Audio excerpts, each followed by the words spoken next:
ನಮ್ಮ ತಾಲೂಕಿನ ಬನಹಳ್ಳಿ ಸಂಕೀರ್ಣ ವ್ಯಾಪ್ತಿಯಲ್ಲಿ ಕ್ಷೇತ್ರನಹಳ್ಳಿ ಗ್ರಾಮದ ಸರ್ಕಾರಿ ಕಿರಿಯ ಪ್ರಾಥಮಿಕ ಶಾಲೆಯ ಶಿಕ್ಷಕಿಯಾದಂಥ ಮಂಜುಳಾ ಮೇಲೆ ಅದೇ ಗ್ರಾಮದ ಚೌಡಪ್ಪ ಎಂಬುವರು ಅಮಾನುಷವಾಗಿ ಅವ್ರ ಮೇಲೆ ಹಲ್ಲೆ ಮಾಡಿ ಅವ್ರನ್ನ ವಿನಾಕಾರಣ ಹೊಡೆದು ಅವ್ಯಾಜ ಶಬ್ದಗಳಿಂದ ನಿಲ್ಲಿಸಿ ಜೊತೆಗೆ ಅವ್ರನ್ನ ತಳ್ಳಿ ಅವರಿಗೆ ಚಿಕ್ಕಾಪಟ್ಟೆ ಗಾಯಗಳಾಗಿ ತಲೆಗೆ ಪೆಟ್ಟು ಬಿದ್ದು ಅವರು ಆಸ್ಪತ್ರೆಯಲ್ಲೇ ದಾಖಲೆ ಆಗಿದ್ದಾರೆ.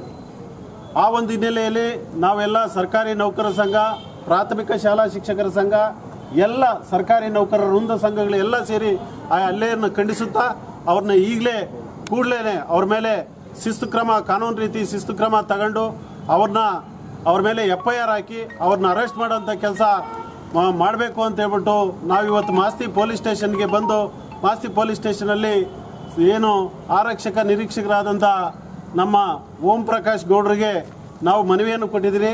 ಅದರಂತೆ ಅವರು ಸ್ಪಂದಿಸಿ ಈಗ ಎಲ್ಲ ಸ್ಥಳಕ್ಕೆ ಹೋಗಿ ಸ್ಥಳದಲ್ಲಿ ಮಾಜರು ಕೂಡ ಮಾಡಿದ್ದಾರೆ ಮತ್ತು FIR ಕೂಡ ಆಗ್ತಿದೆ. ಅವ್ರನ್ನ ಅರೆಸ್ಟ್ ಮಾಡ್ತೀನಿ ಅನ್ನೋ ಭರವಸೆನೂ ಕೊಟ್ಟಿದ್ದಾರೆ. ಅವ್ರನ್ನ ಅರೆಸ್ಟ್ ಮಾಡದೇ ಇದ್ದರೆ ಮತ್ತು ಇವ್ರ ಮೇಲೆ ಕಾನೂನು ರೀತಿ ಕ್ರಮ ಕೈಗೊಳ್ಳದೇ ಇದ್ದರೆ ನಾವು ಇಡೀ ಸರ್ಕಾರಿ ನೌಕರರ ಸಂಘ, ಪ್ರಾಥಮಿಕ ಶಾಲಾ ಶಿಕ್ಷಕರ ಸಂಘ ಒಟ್ಟುಗೂಡಿ ಸಾಮೂಹಿಕವಾಗಿ ಎಲ್ಲರೂ ಕೂಡ ಒಂದು ಪ್ರತಿಭಟನೆ ಮಾಡೋಂಥ ಕಾರ್ಯಕ್ರಮನೂ ಕೂಡ ಮುಂದಿನ ದಿನಗಳಲ್ಲಿ ಮಾಡ್ತೀವಿ.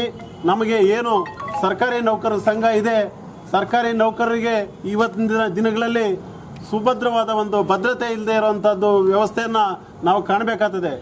ಏನು ಇವತ್ತು ಆ ಮಹಿಳಾ ಸಿಬ್ಬಂದಿ, ಮಹಿಳಾ ಸರ್ಕಾರಿ ಶಿಕ್ಷಕಿ ಆ ಒಂದು ಕ್ಷೇತ್ರನಹಳ್ಳಿ ಗ್ರಾಮದಲ್ಲಿ ಹೋಗಿ ಕರ್ತವ್ಯ ನಿರ್ವಹಿಸ್ತಾ ಇರೋ ಸಂದರ್ಭದಲ್ಲಿ ಮಹಿಳೆ ಅನ್ನೋದು ನೋಡದೇನೆ ಆ ಎಮ್ಮನ ಮೇಲೆ ವಿನಾಕಾರಣ ಹಲ್ಲೆ ಮಾಡಿರೋದು ಕೂಡ ಎಲ್ಲರೂ ಕೂಡ ಸೂಕ್ಷ್ಮವಾಗಿ ಗಮನಿಸಬೇಕಾಗ್ತದೆ. ಇದನ್ನು ಮುಂದಿನ ದಿನಗಳಲ್ಲಿ ನಾವೆಲ್ಲರೂ ಕೂಡ ಪ್ರತಿಭಟನೆ ಮಾಡಬೇಕಾಗ್ತದೆ. ಅವರಿಗೆ ಎಲ್ಲ ರೀತಿಯಲ್ಲಿ ರಕ್ಷಣೆ ಕೊಡಬೇಕಾಗ್ತದೆ. ನಾವು ಕೂಡ ಆ ವಿಚಾರ ತಿಳಿದ ತಕ್ಷಣ ಎಲ್ಲರೂ ಕೂಡ ಧಾವಿಸಿ ಸರ್ಕಾರಿ ಆಸ್ಪತ್ರೆಗೆ ಹೋಗಿ ಆ ಎಮ್ಮನ ಯೋಗಕ್ಷೇಮವನ್ನು ವಿಚಾರಿಸಿ ಆ ನಿಟ್ಟಿನಲ್ಲಿ ಕ್ರಮ ಕೈಗೊಳ್ಳಬೇಕು ಅಂತ ಹೇಳ್ಬಿಟ್ಟು ನಾವು ಹೇಳಿದ್ದೀವಿ. ಇಡೀ ಸರ್ಕಾರಿ ನೌಕರರ ಸಂಘ, ಪ್ರಾಥಮಿಕ ಶಾಲಾ ಶಿಕ್ಷಕರ ಸಂಘ ನಿಮ್ಮೊಟ್ಟಿಗೆ ಇರ್ತೀವಿ. ನಿಮಗೆ ಎಲ್ಲ ರೀತಿಯಲ್ಲಿ ಸಹಕಾರ ಕೊಟ್ಟು ನಿಮಗೆ ಕಾನೂನು ರೀತಿಯಲ್ಲಿ ರಕ್ಷಣೆ ಕೊಡೋಂಥ ಕೆಲಸ ಮಾಡ್ತೀವಿ ಅಂತ ಹೇಳ್ಬಿಟ್ಟು ನಾವು ಸರ್ಕಾರಿ ನೌಕರರ ಸಂಘ ಮತ್ತು ಪ್ರಾಥಮಿಕ ಶಾಲಾ ಶಿಕ್ಷಕರ ಸಂಘ ಅವ್ರ ಪರವಾಗಿದ್ದೀವಿ. ಈ ಕೂಡಲೇ ಅವ್ರನ್ನ ಅರೆಸ್ಟ್ ಮಾಡಬೇಕು, ಅವ್ರ ಮೇಲೆ FIR ಹಾಕಬೇಕು, ಅವ್ರ ಮೇಲೆ ಕಾನೂನು ರೀತಿ ಶಿಸ್ತು ಕ್ರಮ ಕೈಗೊಳ್ಳಬೇಕು, ಅವ್ರನ್ನ ಜೈಲಿಗೆ ಕಳಿಸುವಂಥ ಕೆಲಸ ಮಾಡಬೇಕು.